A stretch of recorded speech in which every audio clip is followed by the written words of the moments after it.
Hello everyone. Welcome back to another Commander review for Magic the Gathering. Today we are talking about Ink Eye's Servant of Oni, who is a legendary rat ninja from the Betrayers of Kamigawa set. It has a power toughness of 5/4 and it has a mana value of 6, 4 generic and 2 black. And it's got a wall of text. I have already talked about the ninjutsu mechanic.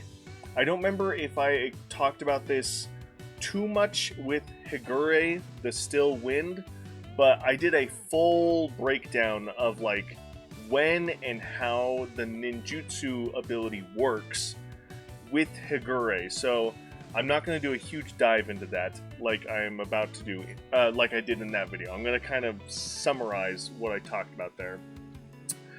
It is important to know that this is ninjutsu's basic form, so if Ink Eyes is your commander, you cannot ninjutsu this commander from the command zone.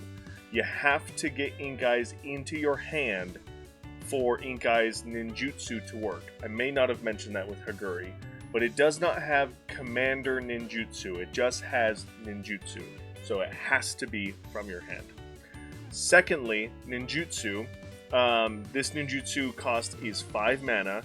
Return an unblocked attacker you control to hand. Put this card onto the battlefield from your hand, tapped and attacking. The summary description of that, and again, full breakdown on the Higure video, so go check that out. Essentially, anytime after blockers are declared, you can pay the ninjutsu cost to substitute this creature with a creature that is currently unblocked on the battlefield. That can happen after declared blockers. It can happen after the damage step, and it can happen at the end of combat. Those are like the 3 times you can ninjutsu something in. Be mindful, the only time that you can ninjutsu something in to deal damage is in the declare blocker step or after first strike has happened.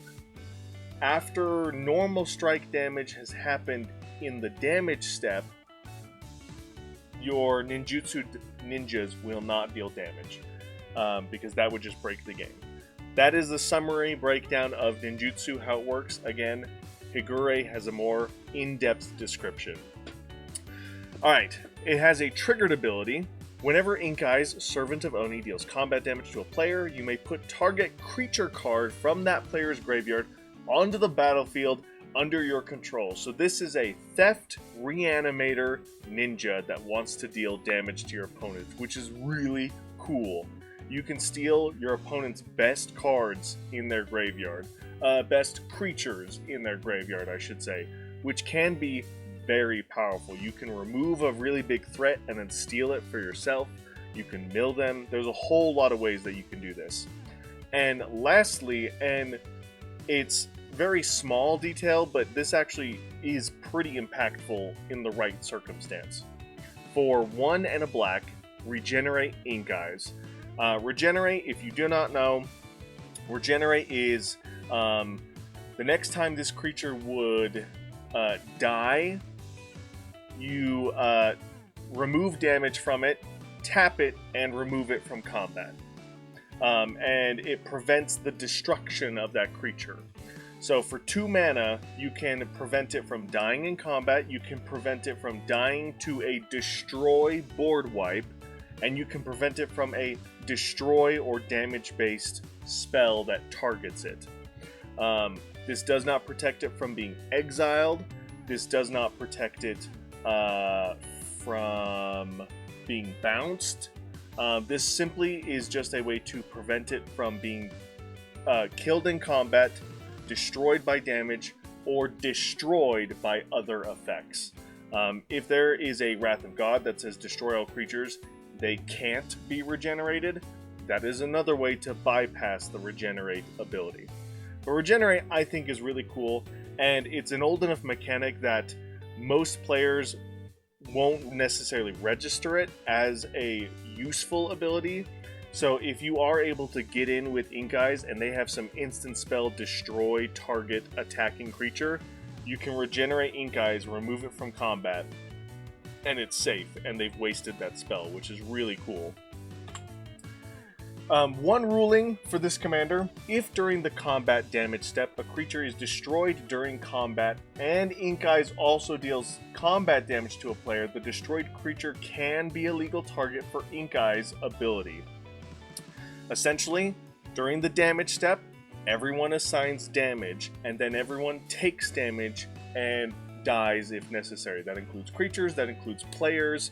So that's the first thing that has to happen in the damage step. Damage has to be assigned and dealt and resolved.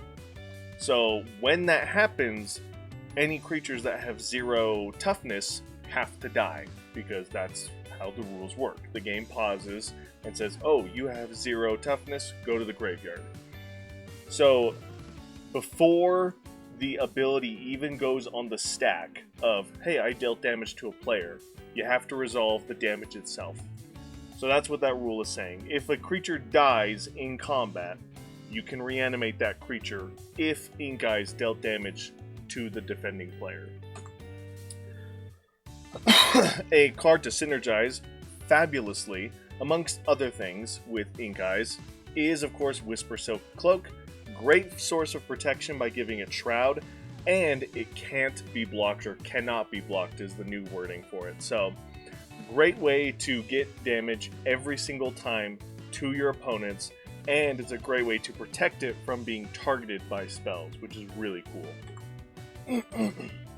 Of course, the deck idea that I am building around is a ninja deck that is also a rat deck. So it is a rat tribal deck with a ninja sub-theme, but it's predominantly going to be ninjas, and then ways to give my rat ninjas evasion, death touch, so on and so forth.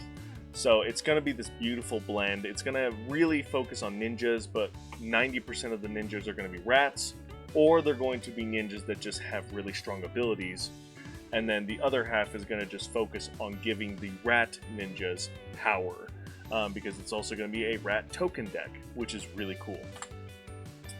A popular deck idea on EDH Rec is a group mill strategy where you want to mill everyone out at the table. If you mill yourself, that's fine, because that's pretty common for mill in Black, is everyone mills.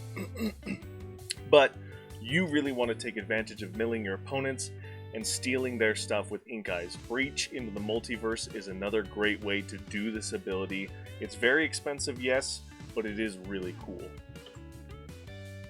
And then lastly, is if you're going to focus on the ninja aspect of this commander and building around ninjas specifically, traditionally a good way to get your ninjas going is to give them some sort of evasion, or to go wide, so that way you know you have guaranteed unblocked creatures.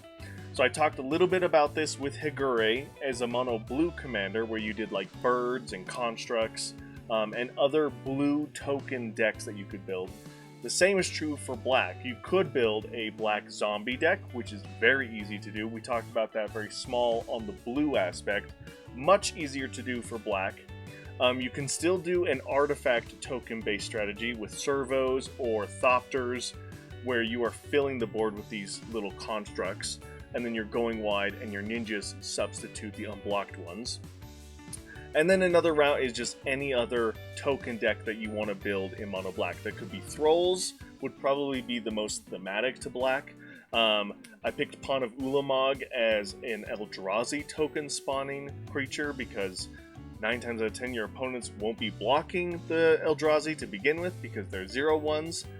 However, if you can make enough of them and your opponents know you're going to ninjutsu unblocked ones in, then you can do crazy stuff, because the cool thing about Eldrazi is you can sacrifice them to make mana that you can use to pay for your ninjas.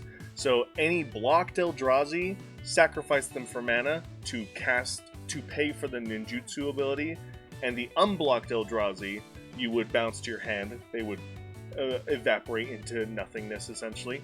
But the ninja would then take its place. So like that would be a really cool way to take advantage of the mana production of Eldrazi spawn, which is really, really cool. And that is going to do it for Ink Eye's Servant of Oni. A really cool commander, really popular like many of the other commanders we've talked about, so it has a lot of different deck ideas you can build around it, which gives it the ranking of S. I love ninjas. I've said this multiple times. Between the two like martial creature types of these sets, Samurai is probably my favorite. But ninjas are just so powerful. Such a strong ability ninjutsu is.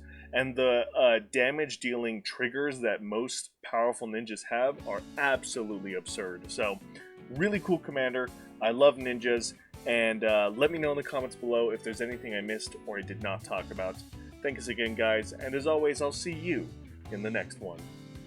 Bye!